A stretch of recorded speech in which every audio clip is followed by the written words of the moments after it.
India کو بہت پریشانی ہے ایز یو کین سی کہ جس لمحے ہم نے مغرب میں ہم نے دہشت گردوں کے خلاف کارروائیاں کی تو آپ نے دیکھا کہ جس طرح مشرق میں انہوں نے باقاعدہ ہمارے اوپر ایک لو انٹینسٹی وار ایک باقاعدہ جنگ شروع کر دی ہے ہماری سرحدوں کے اوپر. اتنی دفعہ ان کے طیارے پاکستان کے قریب آ چکے ہیں, اتنی دفعہ ہمیں F-16 اڑانے پڑے ہیں ان کے مقابلے کے اوپر.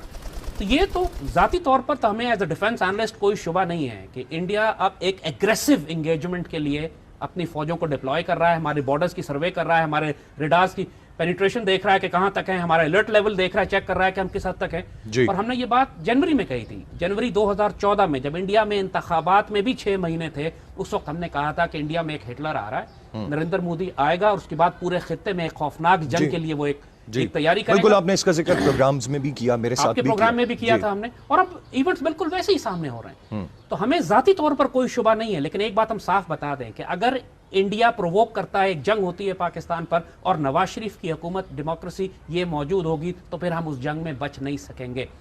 اگر پاکستان یعنی یہ جو پیٹرول کا کرائسس مینج نہیں کر سکتی, آپ کے خیال میں یہ ہم ایک جنگ میں لیڈ کریں گے انڈیا کے خلاف؟ پاکستان ایک آرڈنری عام ریاست نہیں ہے نا, آپ کے خلاف آپ امریکہ نہیں ہے کہ امریکہ کے خلاف دنیا کا کوئی ملک سازش کر کے حملے نہیں کر رہا.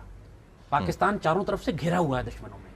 ہمارے پاس اندرونی داخلی دہشت گرد بھی ہیں, خارجی دشمن بھی ہیں جو تیار کر رہے ہیں. دنیا کا کون سا ملک ہے مجھے بتائیں جس کو امریکہ بھی تباہ کرنا چاہتا ہو, اسرائیل بھی تباہ کرنا چاہتا ہو, یورپین یونین بھی تباہ کرنا چاہتا ہو, جس کو تباہ کرنے کی ساری کوشش پہلے روس نے بھی کی ہو اور انڈیا بھی تباہ کرنا چاہ رہا اور پاکستان کے اندر کے بھی غدار. دنیا کا کون سا ملک ہے مجھے بتائیں جو اتنے پریشر لے سکتا ہو؟ یہ تو اللہ کا کرم اور فضل ہے کہ پاکستان ابھی بھی سلامت ہے. پاک فوج کو اللہ سلامت رکھے, راحیل کو زندگی دے, رضوان کو اللہ مضبوط کرے, اور پاکستان فوج کے کور کمانڈرز کو اللہ استقامت اور طاقت دے کہ پاکستان کا دفاع کریں. یہی کھڑے ہیں شیر دلیر ہمارے, ورنہ تو فارغ ہو گئے. عراق کی فوج کدھر گئی؟ یعنی اس وقت عراق میں حال یہ ہے کہ داعش سے اپنا علاقہ, موصل کا بڑا شہر, second biggest city of Iraq جو موصل کا شہر ہے داعش کے پاس, اس کو واپس لینے کے لیے وہ کہہ رہے ہیں 2 سال لگیں گے. بھی عراقی آرمی نہیں ہے, they are trying to create an army.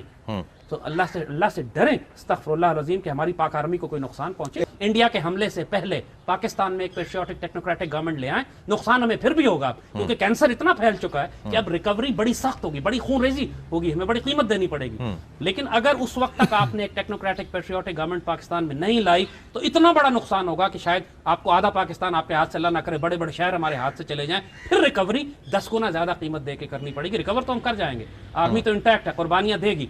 لیکن جس طرح یہ گورنمنٹ اس وقت رسپونڈ کر رہی ہے, جس طرح پیٹرول کا کرائسس, بجلی پانی گیس کا کرائسس ہے, پورا ملک رک گیا ہے جا کے, اس صورتحال میں اگر انڈیا نے بھی اٹیک کر دیا